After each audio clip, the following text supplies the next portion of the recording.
তো প্রিয় বন্ধুরা, আপনার বাড়িতে কি কোনো নাবালক সন্তান রয়েছে? নাবালক সন্তান থাকলে পরে এই ভিডিওটি অবশ্যই আপনার জন্য।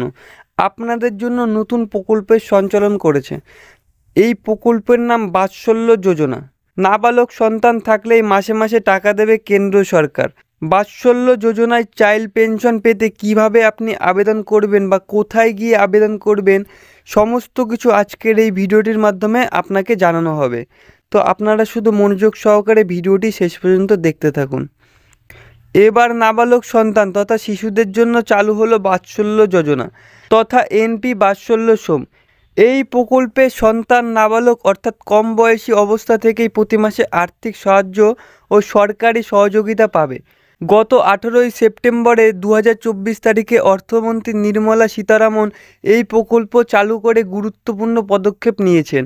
এই প্রকল্পের কি সুবিধা রয়েছে, কারা এই প্রকল্পের জন্য যোগ্য এবং কিভাবে আপনি এই প্রকল্পে আবেদন করবেন এবং তার নিয়মকানুন কি আছে, বিস্তারিত জেনে নেব আজকের এই ভিডিওটির মাধ্যমে। সারা দেশে আনুষ্ঠানিকভাবে চালু হলো এনপিএস বাৎসল্য স্কিম।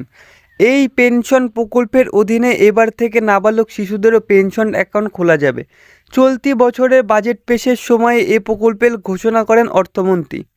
প্রধানত শিশুদের ভবিষ্যৎ সুরক্ষা করার লক্ষ্যে তৈরি এই প্রকল্পটি, যেখানে তারা তাদের সন্তানের জন্য দীর্ঘমেয়াদে সঞ্চয় করতে পারবেন। পেনশন তহবিল নিয়ন্ত্রক উন্নয়ন কর্তৃপক্ষের তত্ত্বাবধানের পরিচালিত এই প্রকল্পটি ভারত সরকারের আর্থিক নিরাপত্তার প্রতি পরিস্থিতি প্রতিফলন করে। এনপিএস বাৎসল্য প্রকল্পের মূল লক্ষ্য হল পিতামাতাদের জন্য একটি বিশেষ পেনশন অ্যাকাউন্টের সুযোগ করে দেওয়া, যা ভবিষ্যতে শিশুদের আর্থিক সুরক্ষার জন্য একটি বড় ফান্ড তৈরি করতে সাহায্য করবে। পিতামাতারা তাদের সন্তানদের নামে বছরে ন্যূনতম 1000 টাকা বিনিয়োগ করতে পারবেন, যা বিভিন্ন আয়ের স্তরে পরিবারগুলোর জন্য একটি সহজলভ্য এবং উপযুক্ত সমাধান বলে প্রমাণিত হবে। তো প্রিয় বন্ধুরা, এনপিএস বাৎসল্য প্রকল্পের মূল লক্ষ্য হলো পিতামাতাদের জন্য একটি বিশেষ পেনশন অ্যাকাউন্টে সুযোগ করে দেওয়া, যাতে তাদের ভবিষ্যতে শিশুদের আর্থিক সুরক্ষার জন্য একটি সঞ্চয় ফান্ড তৈরি হয় এবং এই সঞ্চয় প্রকল্পে প্রত্যেক পিতামাতা 1000 টাকা বিনিয়োগ করতে পারেন, যা চড়া সুদে আপনাদেরকে রিটার্ন দেওয়া হবে, যা বিভিন্ন আয় স্তরের পরিবারগুলোর জন্য একটি সহজসরল উপযুক্ত সমাধান বলে প্রমাণিতও হয়েছে। এনপিএস বাৎসল্য যোজনার অধীনে বিনিয়োগকারীদের জন্য বিভিন্ন বিকল্প থাকবে, যেখানে তারা সুদসহ দীর্ঘমেয়াদীর একটি বড় অঙ্কের ফান্ড তৈরি করতে সক্ষম হবেন।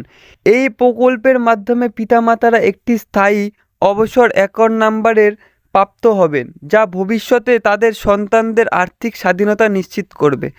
তো প্রিয় বন্ধুরা, এখানে বোঝা যাচ্ছে এনপিএস বাৎসল্য যোজনার অধীনে বিনিয়োগকারীদের বিভিন্ন বিকল্প থাকবে, যেখানে তারা চড়া সুদের একটি অ্যাকাউন্ট খুলতে সক্ষম হবেন। তো এইখানে আরও কি বলছে এই ভিডিওটির মাধ্যমে জেনে নিন। এই প্রকল্পের সুবিধা নিতে পিতামাতারা তাদের আইনি অভিভাবকদের অনলাইন প্ল্যাটফর্মের মাধ্যমে তাদের সন্তানদের নামে এনপিএস বাৎসল্য অ্যাকাউন্ট খুলতে হবে। নির্মলা সীতারমন এই প্ল্যাটফর্মটি চালু করার সময় এই স্কিমের যাবতীয় বিশদ প্রকাশ করেছেন। অনলাইন প্রক্রিয়া সম্পূর্ণ হওয়ার পর বিনিয়োগকারীদের একটি স্থায়ী অবসর অ্যাকাউন্ট নাম্বার প্রদান করা হবে। এটি হবে গুরুত্বপূর্ণ পদক্ষেপ, কারণ এটি দীর্ঘমেয়াদের বিনিয়োগ এবং তার ফলস্বরূপ চক্রবৃদ্ধি সুদের সুবিধা অর্জন করতে নিশ্চিত করবে। তো প্রিয় বন্ধুরা, বোঝাই যাচ্ছে এখানে চক্রবৃদ্ধি সুদ কাজ করবে, মানে সুদের ওপরে সুদ। আপনি যদি 1000 টাকা রাখেন, 1000 টাকা সুদ এবং তার সুদের ওপরে সুদ এই প্রকল্পের মাধ্যমে আপনি আপনার সন্তানদের জন্য পেয়ে যাবেন। এবং এই প্রকল্পটি চালু করেন 18ই সেপ্টেম্বর 2024 সালে অর্থমন্ত্রী নির্মলা সীতারমন।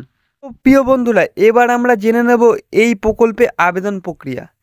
অনলাইন প্ল্যাটফর্মের মাধ্যমে সাবস্ক্রাইব করার সুবিধা থাকা মানেই দেশের সমস্ত শ্রেণীর মানুষই অর্থনৈতিক প্রেক্ষাপট নির্বিশেষে এই প্রকল্পে অংশগ্রহণ করতে সক্ষম হবেন। ফলে এনপিএস বাৎসল্য স্কিম সর্বস্তরে মানুষের কাছে পৌঁছে যাবে।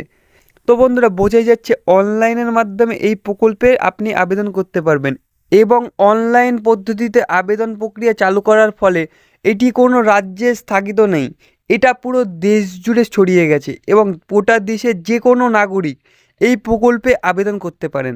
এখানে আরও কি বলছে এই ভিডিওটির মাধ্যমে আমরা দেখে নেব। ভবিষ্যতে শিশুদের জন্য একটি শক্তিশালী আর্থিক ভিত্তি তৈরি করবে এই প্রকল্প, এই প্রকল্পে আবেদন করতে আপনার নিকটবর্তী ব্যাংকে আবেদন করুন, অথবা নেট ব্যাংকিং অথবা ব্যাংকিং অ্যাপ যেমন YONO SBI, PNB one, Axis pay প্রভৃতির মাধ্যম থেকে অনলাইনে আবেদন করতে পারবেন আপনি। তো বন্ধুরা, অনলাইন অপশানটি আপনারা দেখে নিলেন। এইখান থেকে আপনি অনলাইনের মাধ্যমে নেট ব্যাংকিং অথবা ব্যাংকিং অ্যাপসের মাধ্যমে আপনি অনলাইনে আবেদন করতে পারবেন। প্রিয় বন্ধুরা, এবার আমরা জেনে নেব এনপিএস বাৎসল্য যোজনার গুরুত্ব। তো প্রিয় বন্ধুরা, এইখানে বলছে, অর্থমন্ত্রক বলছে যে এনপিএস বাৎসল্য প্রকল্প চালু করা ভারতবর্ষের দীর্ঘমেয়াদী আর্থিক পরিকল্পনার একটি গুরুত্বপূর্ণ অংশ। এটি একটি বিশেষ উদ্যোগ যা ভারতীয় পরিবারের ভবিষ্যৎ প্রজন্মকে আর্থিকভাবে স্বাধীন এবং নিরাপদ করতে সহায়তা করবে।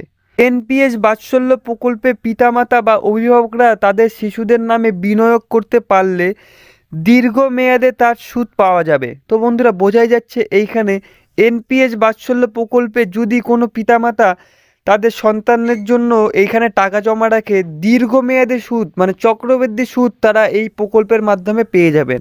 তো এইখানে আরও বলছে, বিশেষ করে নিম্ন এবং মধ্যবিত্ত আয়ের পরিবারগুলোও এই প্রকল্পের মাধ্যমে তাদের সন্তানদের জন্য সঞ্চয় করার একটি উপযুক্ত পথ খুঁজে পাবে।